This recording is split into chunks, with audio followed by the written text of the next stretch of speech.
السلام علیکم، کیا حال ہے؟ میں متو مجاج حکیم اجاز الحق۔ آج ہمارا موضوع ہے 3 عام مسئلے: کولیسٹرول، یورک ایسڈ اور فیٹی لیور، اور اسی وجہ سے زیادہ تر مسائل پیدا ہوتے ہیں، اور ان کو ٹھیک کرنا، ان کو ریورس کرنا، واپس اپنی حدود میں لے کے آنا، یہ بڑا آسان ہے اگر انسان کوشش کرے۔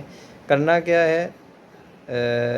پروسیسنگ فوڈ، میدے سے بنی چیزیں، چینی سے بنی چیزوں کا استعمال جو ہے وہ کم سے کم کرنا ہے، ٹھیک ہے۔ اسی طرح فاسٹ فوڈ، ڈبہ پیک جوس، کولڈ ڈرنک کا استعمال نہیں کرنا، اور جو کام کرنے ہیں پھلوں کا استعمال، سبزیوں کا استعمال زیادہ کرنا ہے۔ گھر میں بنا گوشت، مچھلی کھا سکتے ہو۔